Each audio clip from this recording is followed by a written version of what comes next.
Hello, I'm Audrey Sato, and as president of the Association for Women in Architecture and Design, it is my pleasure to be here on behalf of AWA+D as a sponsor of today's lecture. If you haven't heard of us, the AWA+D is a professional organization with a mission to advance and support women in architecture, design, and the allied fields. When AWA+D was first founded almost 100 years ago, there was a profound need for women to organize in order to succeed in the male-dominated profession of architecture. While times have evolved, we remain passionately dedicated to promoting equity in our profession. AWA+D is open to everyone, and we offer a variety of events year-round to support and further your careers, as well as reduced pricing for student memberships. So I hope to see you around in this coming year.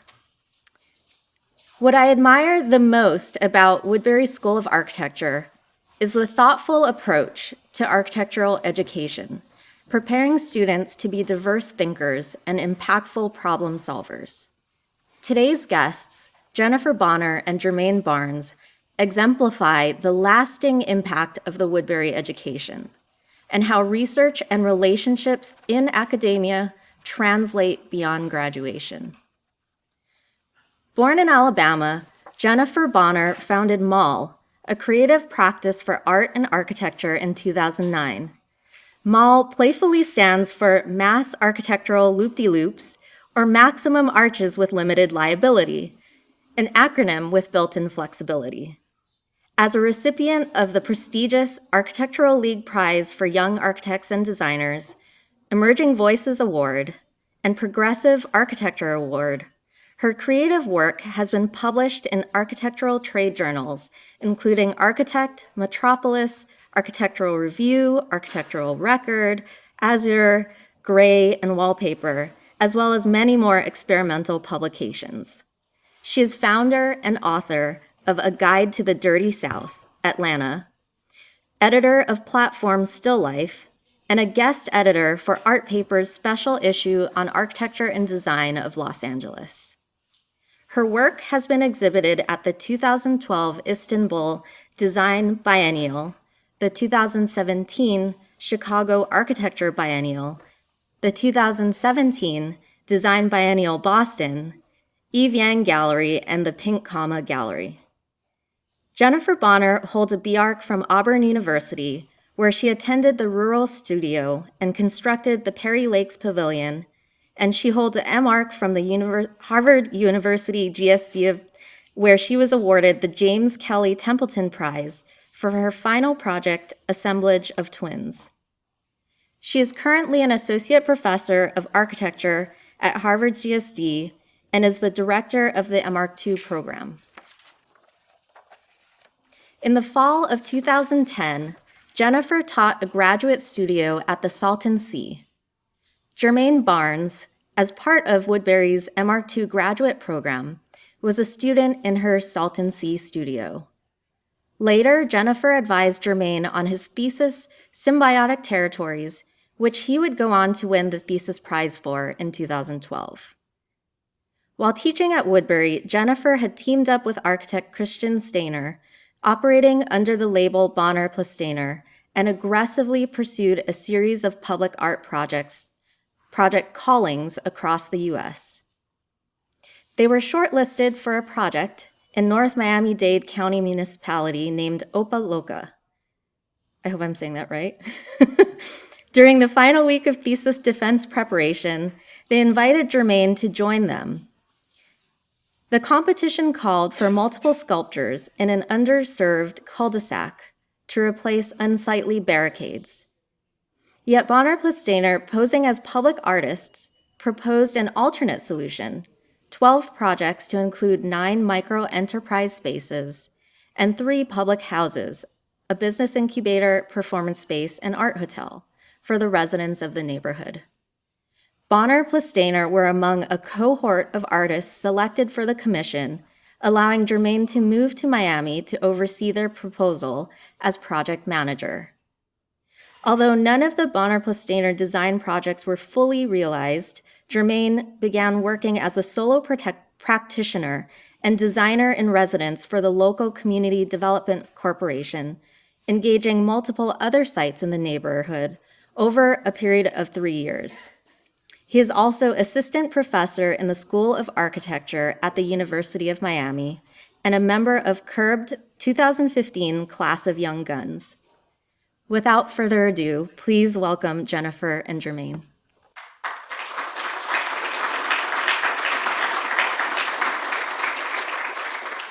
All right, cool. Thank you all for having me.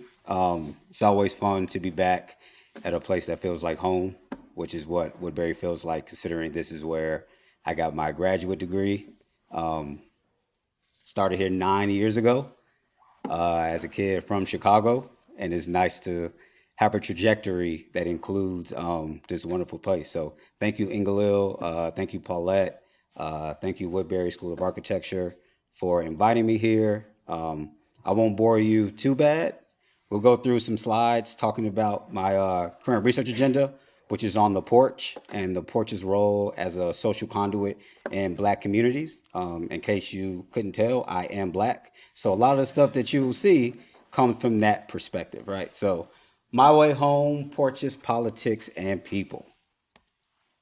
So 2 years ago, I applied for a Graham Foundation grant around the porch because it's extremely important to me as a person and the way that I was raised. I named the proposal Sacred Stoops because it is a location that's extremely important and entrenched within the community that I'm from on the west side of Chicago, where it's community, it's surveillance, it's a place where we're allowed to gather, it's safety, it's an extension of the interior. And so all of the projects you'll see tonight deal with the porch in some machination. So this first slide is just some images of porches across the country. So the proposal that I was awarded allowed me to travel to 5 cities to look at the porch and its role in those various locations. And those were Chicago, DC, Detroit, Atlanta, and Houston. And so going to those cities, dealing with the Great Migration, dealing with Black experience, I was able to sort of graph narratives from people who lived in those various cities across the country. And I like to show this image here of the interior, right? Not exactly a porch. This is on the south side of Chicago. This is during Jim Crow era South, where Black individuals were not allowed through restrictive housing and policies to have their own homes in certain locations. So they were all forced to live in a neighborhood called Bronzeville on the south side of Chicago, and what's called a kitchenette. A kitchenette is essentially a single room that an entire family lives within. So this is one room, this is an entire family. Now imagine if you have 4 bedrooms, you'd have 4 families within this same space, right? So a lot of times people retreat to the porch because there was finite amount of space inside of these locations. So how do you maximize your real estate as much as you possibly can? You go from interior to exterior. So the threshold is being broken between public and private. Now, I say that the porch is extremely important because it's a location that we use in order to understand the urban fabric of where we reside within a lot of these cities. So if you're from the west side of Chicago, the south side of Chicago, you sit on your porch, you analyze individuals, you meet your neighbors, you understand what's going on within the larger framework of the city. 2 of my really dear friends who I've known since I was 14 years old are actually here now, and we spent our entire 4 years of high school on my porch every single day after basketball practice. Like, they're right there in the crowd, right? So it's just an idea. What you see here is literally the influence beyond to the practice that I do now. So when I was an undergrad, we had to do this 9 square assignment. Do you guys have to do 9 square now? Or am I old now? So I'm old? All right. So the 9 square is like this super archaic assignment that you do where it's like, here's 9 spaces, here's a kit of parts. Go be amazing, right? It's like it's a lot of pressure if you get this as a first-year student. And so I figured, why not bring this education back into the proposal with the porch? So I took that and this idea of the porch and created an installation that will go up in Miami. So this map is super important. The unfortunate thing about a lot of arts education, architecture education, is that there aren't a lot of Black bodies that are present. And that's through various reasons that don't need to be discussed at this present moment. So I try to figure out ways to bring those communities into the work that I always do. So here, I walked around various Black neighborhoods across Miami and asked people if I could take the chairs off their porches for an installation that I was doing in Brooklyn City Center, which is one of the biggest, most richest developments within Miami-Dade County. And so we're on the fourth floor of this place. I have two locations where I'm trying to create interior porches and exterior porches. And I have chairs that come from places like Opalaka. You were pretty good with the name earlier, like you were very close. The full name is Opatisha Wakalaka. Like imagine if you had to say that, right? It would have been much more difficult than just saying Opalaka. So you get a pass. Places like Miami Gardens, places like Coconut Grove. I walked around these people and I said, can I have your chairs? They looked at me like I was crazy at first. And then when I said, you're going to be a part of an exhibition and you can come and tell people that you're a part of this show, they immediately went for it. So this image is super important, right? And now some of you will totally understand where I'm coming from this. How many of you have furniture in your parents' house or your grandparents' house that you were not allowed to sit on? Right? Exactly. Like this is the nice furniture. Get out of here. Go sit on the porch or go sit somewhere else. And then they put plastic on top of it. It's like, what's the purpose of not sitting on it if there's already plastic on top of it, right? It just seems counterintuitive.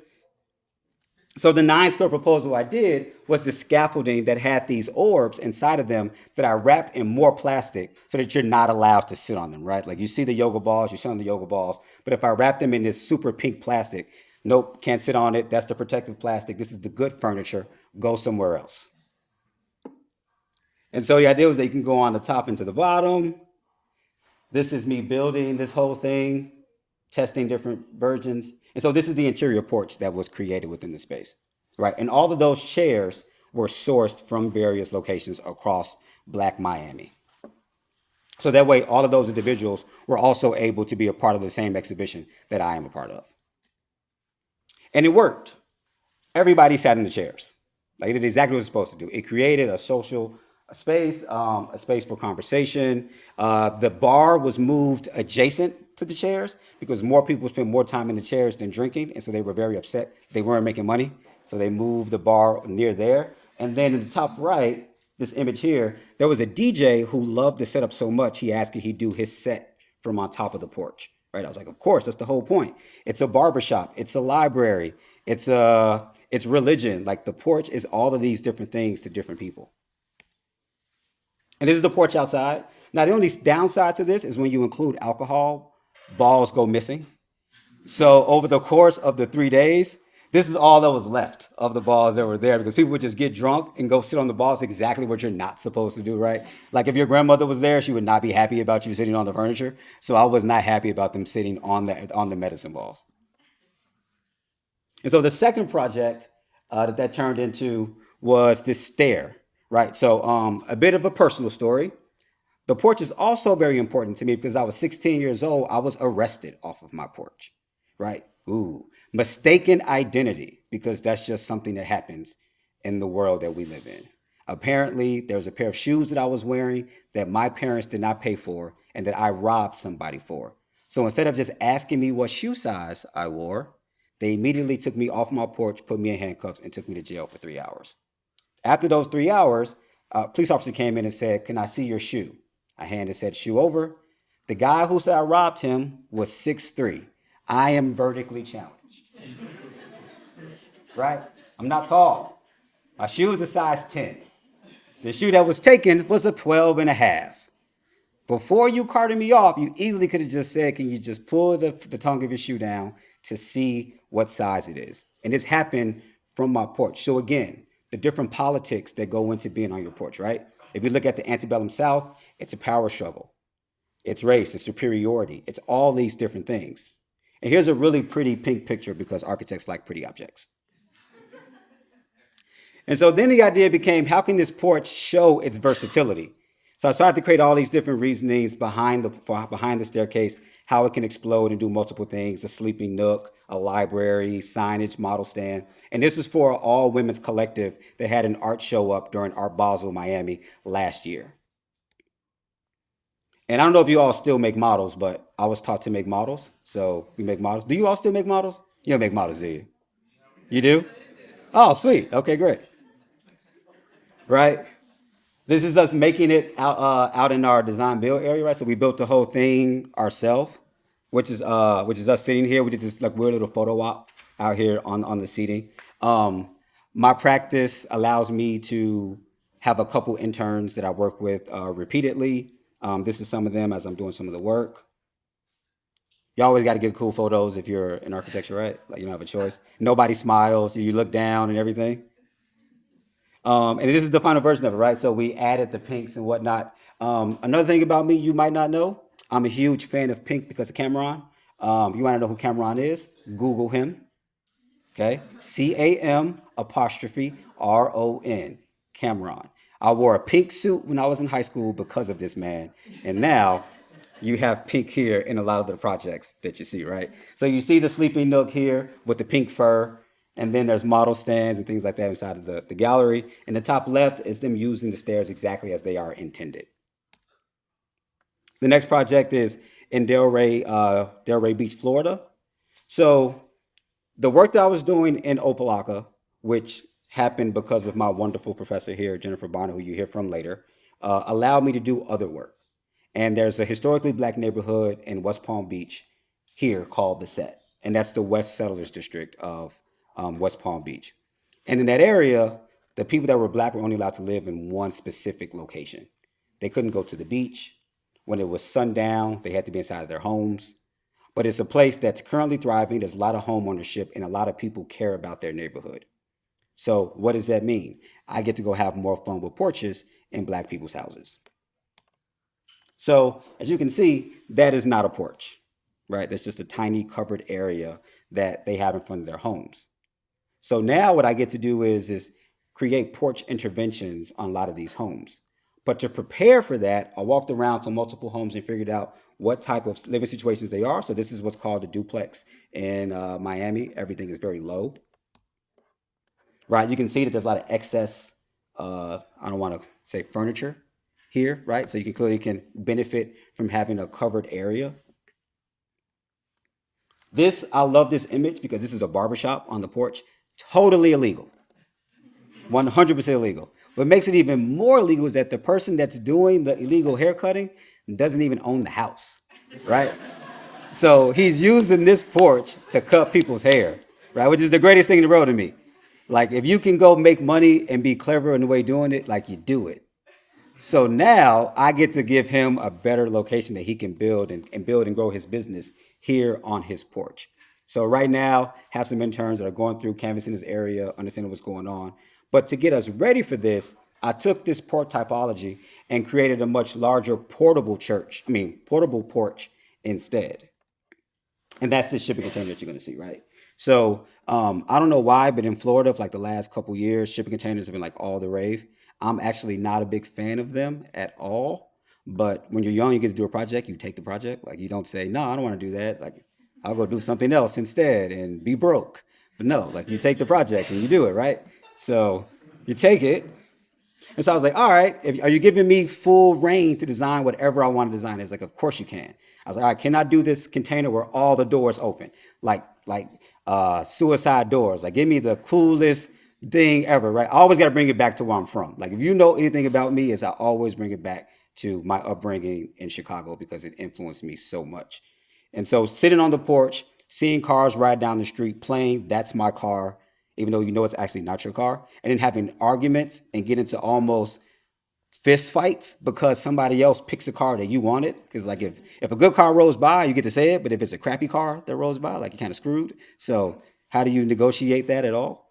And so we created this sort of public porch that gives you all of the same characteristics of community, of gathering, but in a public setting that allows it to be moved and be malleable.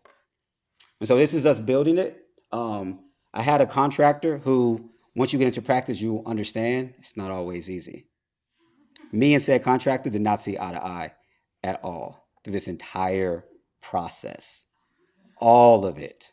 But we finished it. Like it was very amicable when it was over. It wasn't amicable as we were practicing to getting this thing done. Like that actually did almost come to fisticuffs. There's a point we got into an argument and it's just like, well, I don't have to do this project. It's like, thank you. You're going to quit. It's going to be the greatest thing in the world. Wrong. This is it in this final glory, right? So that's it closed. That's it with all of the doors open. The client went and got some people to do a photo shoot inside of it. And I was just like, just give me some of the photos so I can put them in a presentation. And so that's that, right? That's in Wynwood. If you've been to Miami, you understand. But that's its final version, to allow this to be something that every last Friday of the month in this neighborhood, it becomes a place that they have a pop-up market. And in the last project I'll show before I shut up and go sit down and let Jennifer take the stage is my dark mode project, which actually just finished like 2 weeks ago. So I had to put it in here because I was super excited about it. It's like, it's my new kid. The other kids don't matter. This is the most recent one. So this one is me looking at porches at various scales across South Florida, right? So what constitutes a porch? Does it have to be something that's a finite amount of space in front of a home? Or can it be a public spot? Can it be in front of a McDonald's? Can it be inside of a McDonald's? Could it be a public plaza? How does these things all work together? And so I took these two things, right? These gestures and positions. So I took a term and I took a location. And a lot of this actually came from our architectural education, because Jennifer, whenever we would do projects, she'd make us write first. Like, she'd always tell us narrative is super important to how you practice. If you can't write about it, the project is not legitimate. So like, that's always stayed for me. And it's actually how I teach now. I think words are super important and super powerful for how we practice. So this entire project started with words, right? So truth, beauty, performance, love. How do all these things happen in porch environments? And so I took that and I went around Black Miami to find these various locations. So this is in Little Haiti and Liberty City. This top left image here is the historic Hampton House, which at one point in time in Miami's history, Black people were not allowed to go to the beach. So when Muhammad Ali and these very famous Black individuals came in town, they had to stay at this place here. Just shows you like the way that we restrict space for certain people. This here, I don't know how many of you have ever seen the movie Moonlight, but this was filmed here in the Liberty City housing projects. A good friend of mine is actually the one that wrote the screenplay for this. And I do a lot of work here in this community. It's the oldest all Black housing development in the entire country. And this is some of the shotgun homes you find in the area in the top right. When Miami was first founded, a bunch of Bahamian settlers are the ones that actually built the city. And obviously they put porches on a lot of their homes. This is the weird Opalaka place that I moved to in 2013. That's Moorish Revival. And then this is Overtown.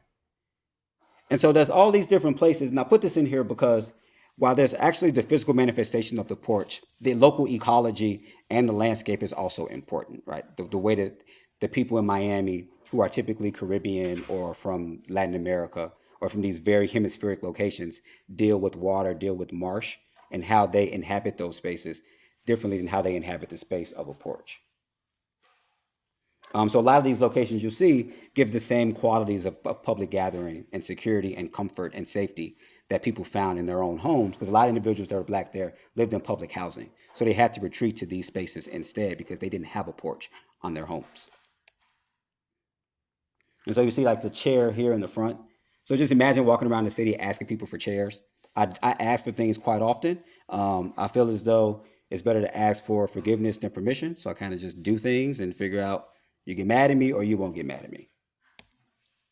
And so from there, and this actually also comes from our architecture education, having Mark Erickson as a professor and drawing and drawing and drawing. This is actually a script that I did for those two terms, the gesture and the position, to create different things. So for ritual, one of those things were prayer.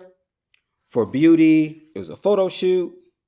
For family, it was a hug. I also have stuff like rolling blunts and stuff like that inside of that, because these might be things you do on your porch. To give you an idea like of the entire scope of all of the different machinations that are there, this is what that is. And so that was one component of the exhibition. The other part was these models that are here that show all of those different sites and the 3D printed version of those totems. And then I'm starting to get into augmented reality. Magic Leap is a sponsor of the University of Miami, so I have all this free tech I get to use. And so the idea being that how do I bring Black spaces into rooms that other people typically don't frequent and don't understand what happens in these locations? So I have my students actually digitally map and model each one of these porch sites, and then we put them within the headsets. So these are more images of the all black acrylic models, which I think look pretty sexy. Thank you. These are some of the totems. And this was the opening reception.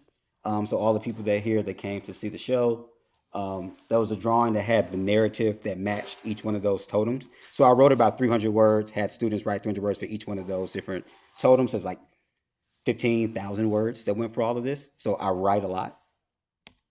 And then this is obviously the Magic Leap headset, showing the augmented reality version of a lot of these spaces. They allow people who wouldn't frequent them otherwise, because a lot of people hear the name Opalaka, they're afraid to visit. Miami Gardens, they're afraid to visit. The places that we call home, people feel like it's a place that they shouldn't frequent. So how do you bridge that gap? And fortunately, we have the technology to do that. And with that said, I will hand it over to my esteemed professor and let her take over.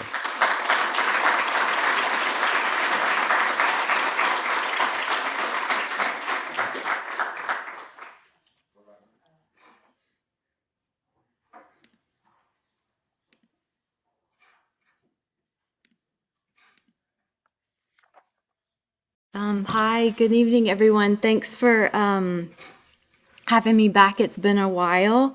9 years ago, Norman Millar and Ingalil gave me the opportunity to teach here at Woodbury. And this is when you just finished graduate school, and deans and chairs generally have to take a risk about who to hire. And it's really like going to the roulette table and putting everything on black or red or whatever. And sometimes it works out and sometimes it doesn't. But I was teaching here with a rambunctious group of junior faculty, and it was a very exciting time.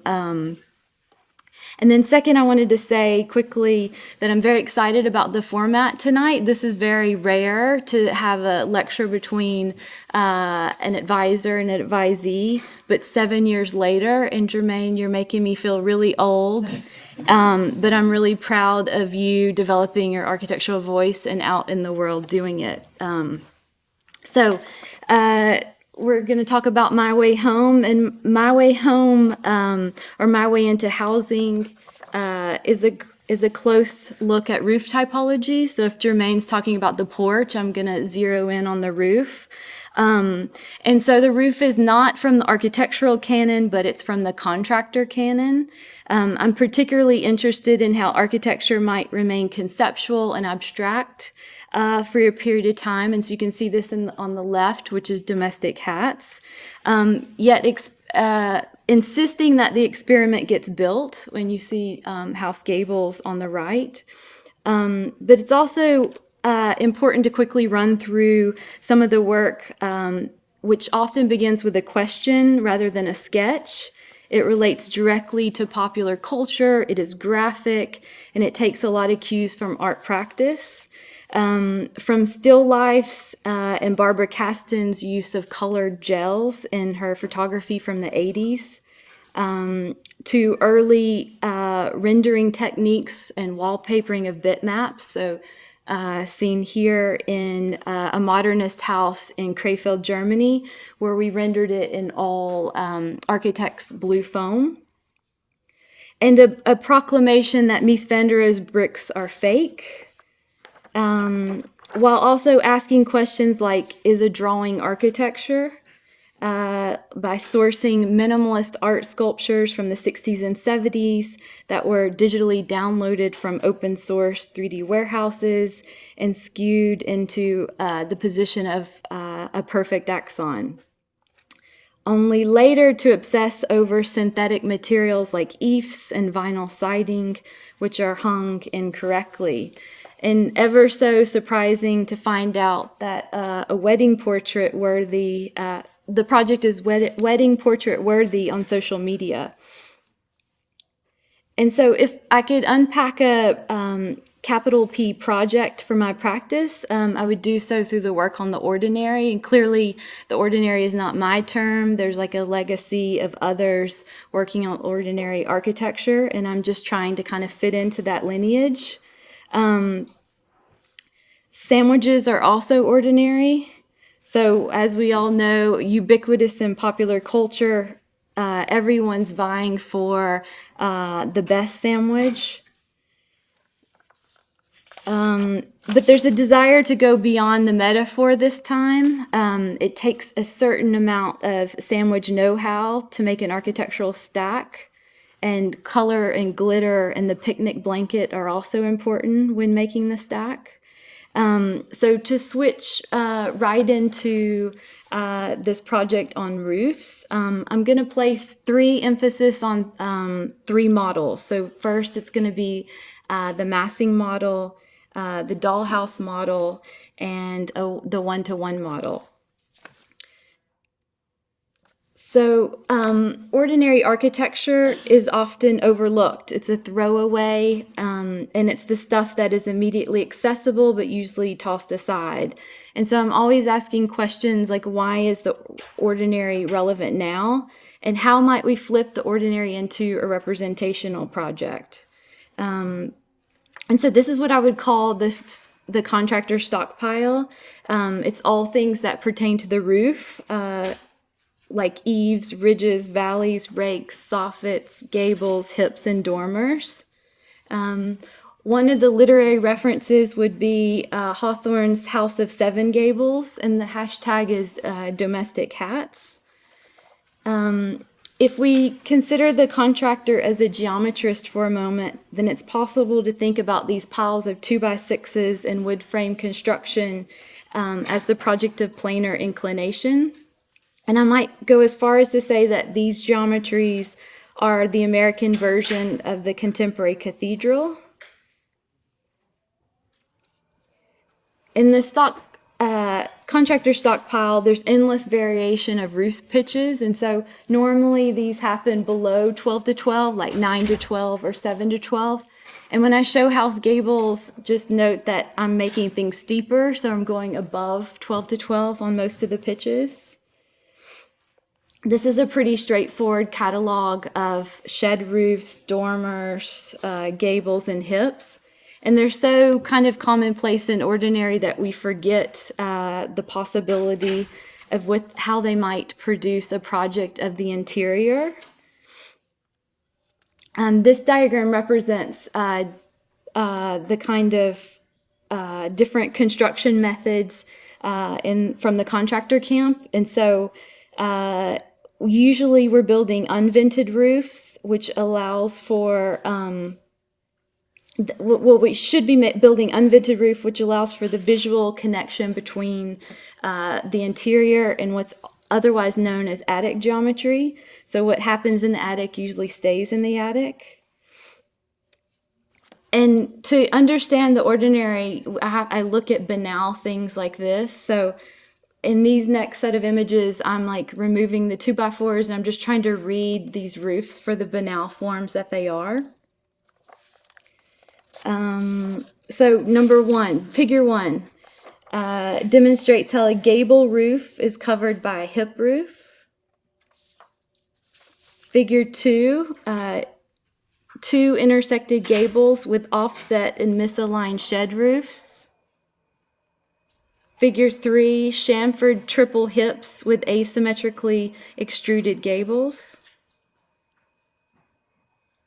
And figure five, stacked, stretched, and clipped gables, also known as the gable stack. So I have like hundreds of these kind of pictures that I'm kind of like trying to make a close reading of.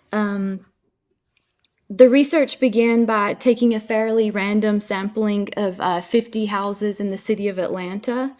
And so I'm cutting through 8 different neighborhoods, and we started to notice a few tendencies about these roofs. One, that the roof geometries in more affluent neighborhoods are more convoluted, they're elaborate and complex, while the lower socioeconomic neighborhoods are more simple and more humble roof lines.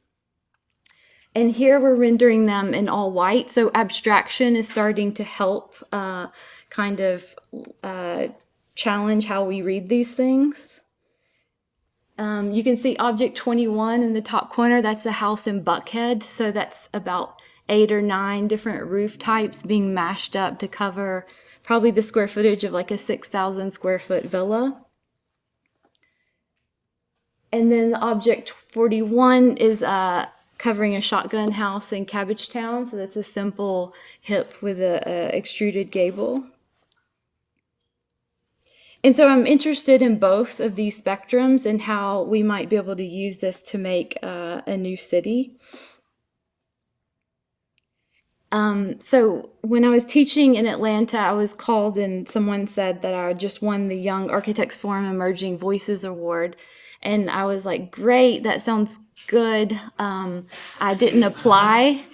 And I was like, what does this mean? And they said, well, you get to do an exhibition of your work. And I was like, well, I don't really have any work. So they gave me this 10,000 square foot gallery. And so I started to think about the massing model as a way to kind of maybe puff it up and make it larger. So I'm really designing the work through the space that I'm kind of allocated. And so the massing models, there's 16 of them, and they're measuring 5 feet by 3 foot by 3 foot. And so you can see in these next series of slides, I'm absorbing all the lessons learned by reading The Ordinary, and then kind of amplifying things or distorting or rotating or kind of incrementally scaling. So the intention here is that the massing models are something we know, but projects a new image for the house, one that is dominated by roof types. So what happens when an A-frame no longer produces a snug fit with an adjoining gable? Or when a hip roof no longer sits symmetrically as the primary volume? And so these are kind of looking at all of the collection together from the top view. And I think this body of work rethinks the role of the massing model in architectural representation. Because as we know, the massing model is something small. It sits on our desk. It's kind of a proto-architecture.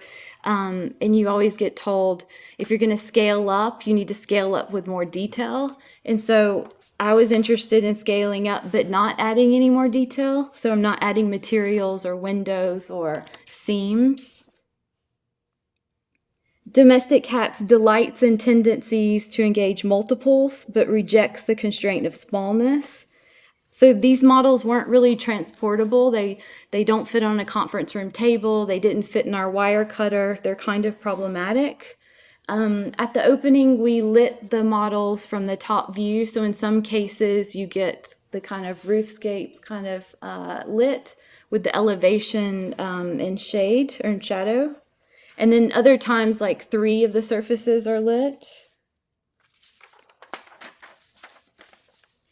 And then shortly after taking Germane's advice, you gotta take good photos with your model. So we took domestic cats back out into the city and dropped them off as yard art in the front yards of the original houses that we sampled. We were also gunning for Michelle Nunn to get the U.S. Senate seat, which did not happen, but this became the flyer for the exhibition. So you can kind of see how domestic cats as yard art starts to kind of challenge the kind of contractor canon. And this is one of my favorite ones. So, you know, just as the plywood has been sheathed over the wood framing, and the contractor stockpile is operating at its best, and domestic cat sits on the porch, which I did not know that that's what was going on, but now I get it. Okay, the second model is the Dollhouse Model. So here I'm also interested in representation, but I'm adding more ingredients in. So if the first project was focusing on the kind of the white abstraction, in the Dollhouse Model at 1 to 12, we're looking at materials. We're also concerned with possibilities for a new spatial paradigm.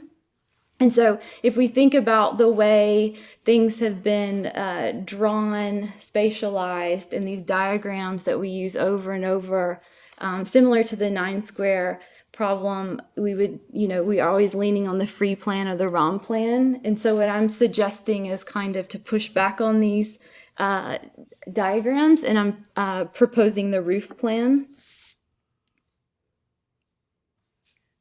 I also like pink, Germane. So these are the plan drawings for House Gables. And so the top floor, the top image is the first floor plan. And so from this plan, you can't really see how the roof plan might be affecting the plan. On the bottom plan, this is the second level, I've drawn all the roof lines on top. So you can see where corners and edges and rooms are kind of aligning. But I would say in the first floor, what you can't see is there's a couple double height spaces. And so I'll show those later in photographs. And so the promise of the roof plan is that one might be able to hang rooms inside of the roof. So if you look at the first section on the left, I would call that like a roof room. Again, the dollhouse is also a way of like exploring materials. And so the whole house is built out of cross-laminated timber panels. But instead of kind of chopping this model up into 87 panels in the way that we were constructing it, I was really adamant about just cutting a seam and opening up the doors with brass hinges. So to kind of freeze the tectonics of the actual construction and keep relying on representation for a minute. And we're mapping these materials on to the various rooms.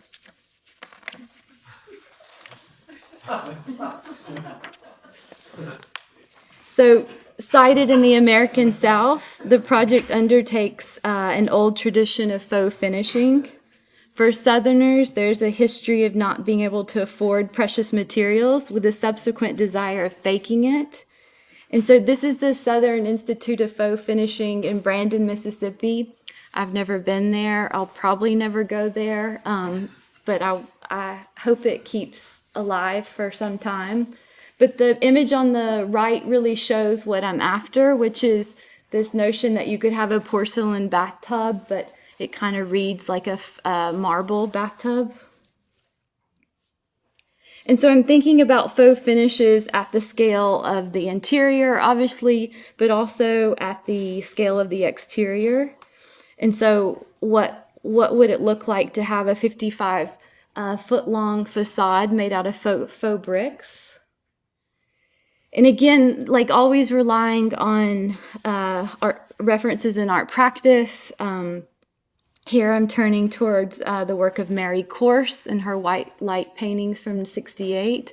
And so for the first time, someone is painting or using reflective beads or reflective glass beads. And these are the same glass beads that are in the on roadways. And so as an academic practitioner, there's lots of time to kind of research and sample things and invent mock-ups.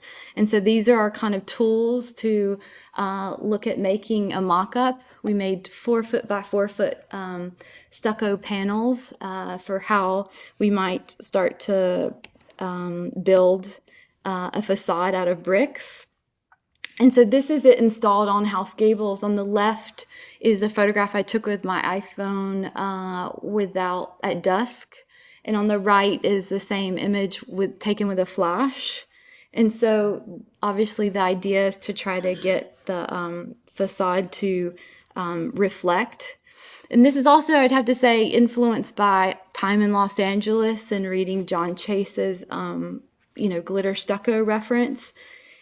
As we started to build in Atlanta, I'm calling subcontractors and explaining this laborious process for making fake bricks into stucco. And, it was kind of disheartening to hear that, we've already done this on an Arby's down the road.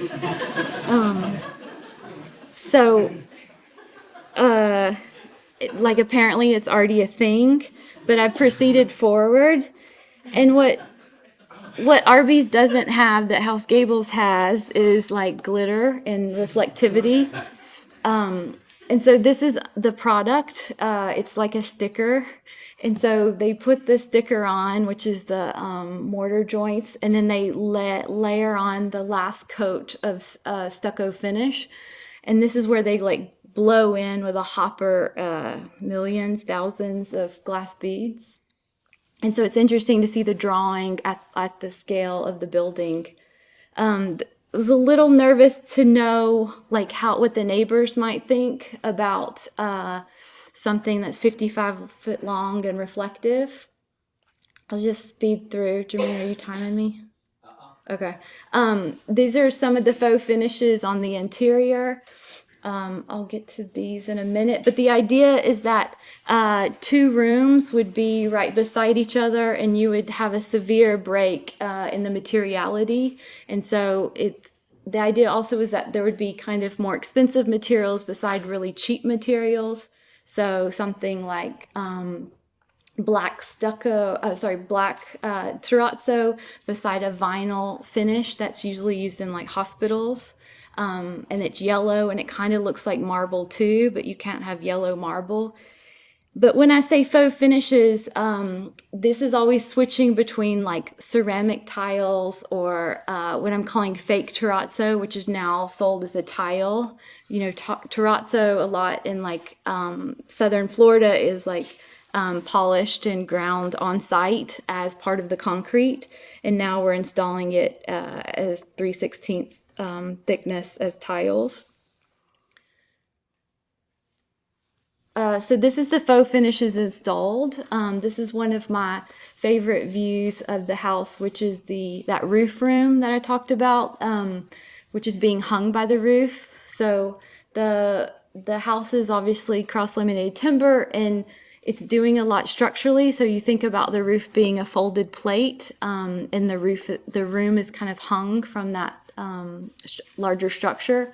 And so you kind of see the perfect gable nested inside of this larger, more complex. So the faux finishes are kind of mapped on with their own geometries per space. But you get weird things where like the faux finish in the bedroom is kind of looks like it might be perfectly aligned to the faux finish in the hallway. And then it helps create these like kind of color blocked views through the house. So a hallway of gray terrazzo is shared with like a blue vinyl confetti. The bathrooms use 2 types of cartoon marble finish. This is by a Spanish manufacturer. So in the the top floor, this one, pink is on the bottom and gray is on top. In the bathroom downstairs, I'm flipping that. So there's like a sectional relationship. Again, the black terrazzo. So it rises up to become a backsplash in the sink area and dies down to maybe 8 inches on the other side of the room. And then these are some images I found on Instagram that I was excited about. And just to say something before I move into the third model, this is the site in pink, obviously. The site is only 24 feet wide, and so there's a 3-foot setback on both sides. And so the house is only 18 feet wide. That's okay for Europeans, but for Americans, that starts to get pretty slim. On the back side here, this is something called the Beltline in Atlanta. So if anyone is familiar with it, it's a project that's kind of becoming a pedestrian walkway that's connecting 45 in-town neighborhoods. And so the New York Times calls it a glorified sidewalk. Thank you, New York Times, but it's actually it's changing the way that Southerners, experience the city. In a city that most people don't walk, people are walking.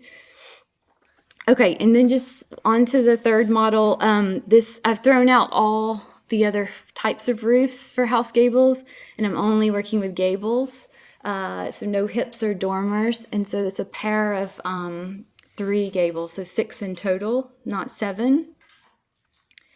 So this is the third model, the 1-to-1. And this is the animation of the construction sequence of the CLT. And so if you kind of squint your eyes, it kind of reminds us of the foam core chipboard that's on our desk and the way that we assemble models at the scale of an architectural model, and that's being blown up to the 1-to-1. So as I mentioned, there's 87 panels. There were, this was constructed in 14 days with a 4-person crew. You can see the 40-ton crane on the right assembling all the panels. I worked with 4 different structural engineers, one in Atlanta, one in New Hampshire, a conceptual engineer, structural engineer in London. And usually the job of the architect is not to kind of get into logistics of like delivery schedules. This is at the end of the first day, and it was really exciting because it looked like half the house was built. So the panels is what I kind of obsessed over for more than half a year. And it required drawing through each panel. This is the erection sequence. And then the engineers are working with me to then draw their details on top, which is how the 2 panels come together, and to specify the length of the screw and the screw pattern. And so it's meant to be like a kit of parts like IKEA, and the screws range from like 4 inches to 18 inches. And it gets more complicated as you move up, obviously, to the roof structure. But the installer did not have a computer on site, and everything, obviously because it's manufactured, we have a tolerance of like 1/8 of an inch, and so everything fits together pretty well. Everything's manufactured in Austria with KLH. And this is where they're doing, instead of your 36-inch laser cutter, we now have 50-foot long CNC machines. The panels were then put into these like shipping containers and shipped across the Atlantic to the port of Savannah. And this is what I was mentioning, you know, usually we don't get too involved about when material arrives on site. But I was kind of calculating each load of these hotshot trailers, and there were like 11 in total, running back and forth from Savannah to Atlanta, which is like a 5-hour drive. And so piles and piles of CLT are arriving on site. And the kind of, you know, you can see kind of every panel obviously has a different cut, and are y'all looking at mass timber here a little bit with housing? I don't know if that's on the agenda this semester, but basically there's 3 types of panels that I'm using. 3-ply for the walls, 5-ply for the roof, and 7-ply for the floors. And so it's cross-laminated. What else can I say? This is the Clt House is sitting on a concrete box. That's Terry Ducat, the installer. This is like the largest and heaviest piece he's installing right there in the drone footage. This is the one of the first houses built out of CLT in the US. Many people have been building it in Europe and Canada and Australia. But I think it's like a force that's going to hit the US pretty quickly.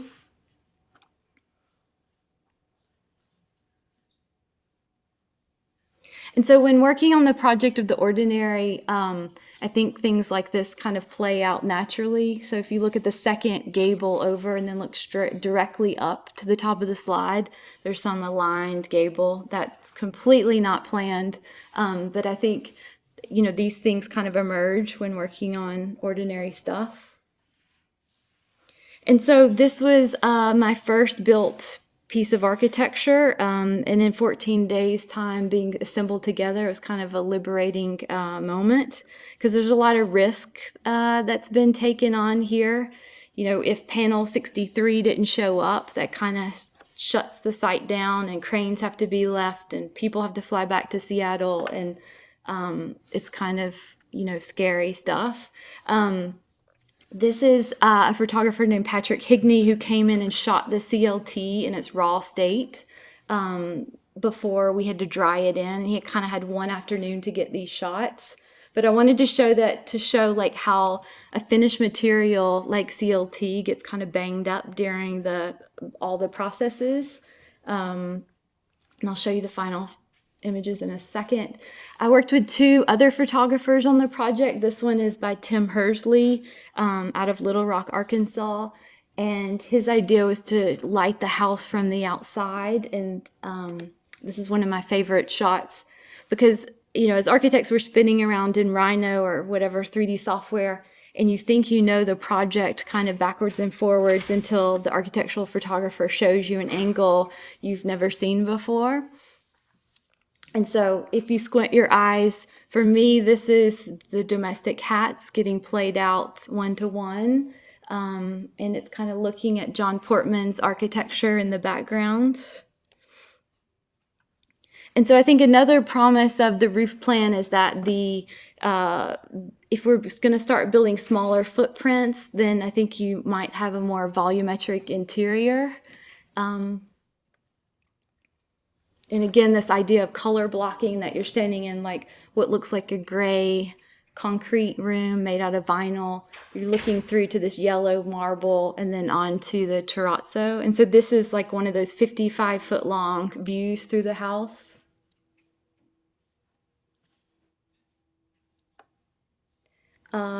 And the images I was just showing is by a photographer from London called Naro. And she got this picture, which I think really plays back to the dollhouse idea.